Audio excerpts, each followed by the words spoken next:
শীতকাল আসলেই এত মজার ফুলকপির পাকোড়াটা সন্ধ্যা নাস্তা না খেলেই না। আমি যেদিনকার থেকে এই ফুলকপির পাকোড়াটা খেয়েছি সেদিনকার পর থেকেই শীতকাল আসলেই আমি ফুলকপির পাকোড়াটা সন্ধ্যা নাস্তায় অবশ্যই বানাই।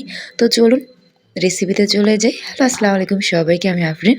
আবার চলে আসলাম একটি ডেইলি ব্লগ নিয়ে।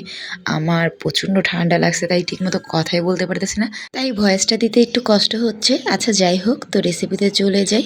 আমি এখানে অর্ধেক ফুলকপি নিয়েছি, আর সেই ফুলকপিটা ভালো করে ধুয়ে নিয়েছি। আমি কিছুক্ষণ পানিতে ভিজিয়ে রেখেছিলাম, কারণ ফুলকপির ভেতরে পোকা থাকে।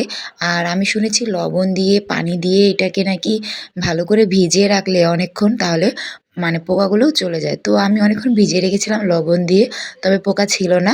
তো ভালো করে আমি ধুয়ে এটাকে পানি দিয়ে একটু সিদ্ধ করে নিয়েছি। বেশি সিদ্ধ করিনি, হালকা একটু সিদ্ধ করে নেব, যাতে মানে ভিতরটাও আর কি ভালো মতো মানে মচমচা হয়, ভাজার সময় যেন আর কোনো সমস্যা না হয়, ভিতরটাও ভালো করে সিদ্ধ হয়, সেই জন্য হালকা করে সিদ্ধ করে নিছি।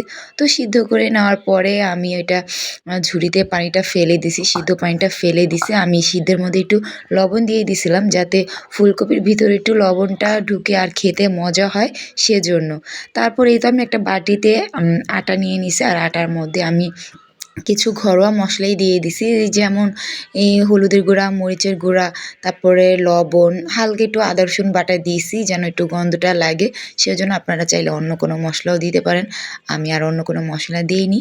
তারপর এটাকে আমি মানে একটু একটু করে পানি দিয়ে আমার যতটুকু ডো বানানো দরকার পরিমাণ মতো আমি সেইভাবেই ডোটা বানিয়ে নিছি। তারপর আমি ফুলকপিগুলো দিয়ে এই ডোটাকে ভিজিয়ে ভিজিয়ে ডুবিয়ে ভিজিয়ে এই তো ডুবো তেলে দিয়ে দিচ্ছি। আপনারা ভিডিওতে মানে হয়তো দেখতেই পারছেন, ভিডিওটা দেখে ভালো করে বুঝে নেবেন।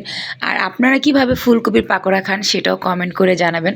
আমি তো এইভাবেই খাই, আর মানে সহজ আর কি। আমি দেখা গেছে বেশিরভাগই মানে সেই রেসিপিগুলাই শেয়ার করি যেগুলো সহজ বা ঘরে আপনারা খুব সহজভাবে বানাতে পারবেন। আর আমার নিজের জন্য যেটা আমার কাছে সহজ মনে হয়, আমি সেই রেসিপিগুলাই আর কি ট্রাই করি। তো যাই হোক, এখানে কিন্তু আমি ডুবো তেলে মচমচা করে ভেজে নিচ্ছি, আর আমার সব কিছুই মচমচা খেতে ভালো লাগে। আমি উল্টিয়ে পাল্টিয়ে খুব ভালো করে ভেজে নিচ্ছি, যেন এটা ভিতর থেকেও ভালো করে সিদ্ধ হয়। এর আগে যেহেতু আমি সিদ্ধ করে নিছি, তো বেশি একটা সময় লাগবে না সিদ্ধ করার জন্য। তারপর আমি ভালো করে এটাকে মচমচা করে ভেজে নিচ্ছি। এই উল্টানোর সময় আমার একটু সমস্যা হয়, মনে হয় হাত দিয়ে উল্টাই দিই, কিন্তু আমি মানে খুরচুন দিয়ে উল্টাইতে একটু মানে সমস্যা হয়। এক হাতে যেহেতু ভিডিও করছি, আর এক হাতে আমি এই করতেছি। আমি ভালো করে ভেজে নিচ্ছিলাম। আর এই ফুলকপির পাকোড়া কিন্তু খেতে সত্যি অনেক মজা হয়, আর এটা অনেক মচমচা হয়েছিল, খেতে অনেক ভালো লাগছিল। আর আপনারা কিভাবে খান সেটাও কিন্তু কমেন্ট করে জানাবেন।